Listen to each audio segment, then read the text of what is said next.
താമരശ്ശേരി ഷഹബാസിന്റെ മരണത്തിൽ അടിയന്തര പ്രമേയത്തിൽ സഭയിൽ ചർച്ച തുടരുകയാണ്. പ്രതിപക്ഷ നേതാവ് വി ഡി സതീശനും മുഖ്യമന്ത്രിയും ഇനി സംസാരിക്കും.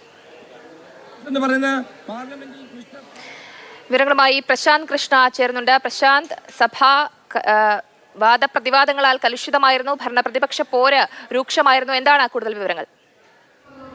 ജയലക്ഷ്മി, പ്രമേയ അവതാരകനായ മുൻ പ്രതിപക്ഷ നേതാവ് രമേശ് ചെന്നിത്തല അതിരൂക്ഷമായ ഭാഷയിലാണ് ഈ ലഹരി വ്യാപനം തടയുന്നതിനുള്ള സർക്കാരിൻ്റെ വീഴ്ചകൾ, അതിന് കാരണമാകുന്ന ക്രൂര കൊലപാതകങ്ങൾ, യുവാക്കളെ ഗ്രസിച്ചിരിക്കുന്ന ഈ തിന്മ, ഈ വിഷയങ്ങൾ ഉന്നയിച്ചത്. ഇതിൽ സർക്കാരിൻ്റെ പരാജയം തന്നെയാണ് എന്ന വിഷയത്തിൽ ഊന്നിയാണ് അദ്ദേഹം ഓരോ ഘട്ടത്തിലും പറഞ്ഞത്. മാത്രമല്ല, ഓരോ വിഷയം പറയുമ്പോഴും Ramesh Chennithala mister chief minister എന്ന് പറഞ്ഞാണ് കുറ്റപ്പെടുത്തലുകൾ നടത്തിക്കൊണ്ടിരുന്നത്. അതായത് പ്രധാനമായും അതിൽ കൊലപാതക പരമ്പരകളുടെ ടി പി ചന്ദ്രശേഖരൻ വധക്കേസുമായി ബന്ധപ്പെട്ട കാര്യങ്ങൾ അദ്ദേഹം വിശദീകരിച്ചു. അതിന് ടി പി വധവുമായി ബന്ധപ്പെട്ട കേസിലെ വിധി പ്രസ്താവന വായിച്ചു. സർക്കാരിൻ്റെ മദ്യനയവുമായി ബന്ധപ്പെട്ട വിഷയങ്ങൾ, അത് 8 ബാർ ഉണ്ടായിരുന്നു. UDF ഭരിച്ചിരുന്നപ്പോൾ 8 ബാറായിരുന്നു, ഇപ്പോൾ 800-ലധികം ബാറുകളായിരുന്നു. അതായത് സർക്കാരിൻ്റെ ലഹരി തടയൽ എല്ലാം തന്നെ പരാജയമാണ് എന്ന് പറഞ്ഞു വെച്ചു.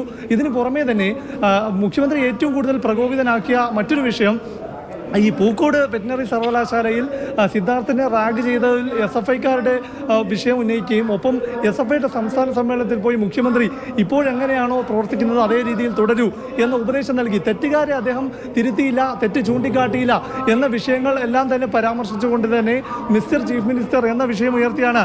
അതായത് ഉന്നം മുഖ്യമന്ത്രിയിലേക്കാണ് എന്നതാണ് മുഖ്യമന്ത്രിയെ പ്രകോപിതനാകാൻ കാരണമാക്കിയത്.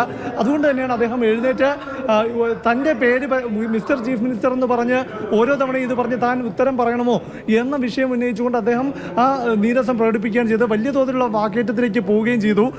ഈ വിഷയത്തിൽ പ്രതിപക്ഷം ഒന്നടങ്കം ഒരുമിച്ച് നിന്നു. കാരണം ഇപ്പോൾ പ്രതിപക്ഷത്ത് നിന്ന് സംസാരിക്കുന്നവരെല്ലാവരും തുടർന്നും മുഖ്യമന്ത്രിയുടെ ഒരു അനുമതി ആവശ്യമില്ല, തങ്ങൾക്ക് ഇക്കാര്യങ്ങൾ വിശദീകരിക്കാൻ. സഭയിൽ വലിയ വാക്പോരാണ് ഭരണപക്ഷവും പ്രതിപക്ഷവും തമ്മിൽ ഉണ്ടായത്. തങ്ങൾക്ക് സംസാരിക്കണമെങ്കിൽ മുഖ്യമന്ത്രിയുടെ അനുവാദം ആവശ്യമില്ല എന്നതടക്കമുള്ള വാദങ്ങൾ ഉയർന്നിരുന്നു.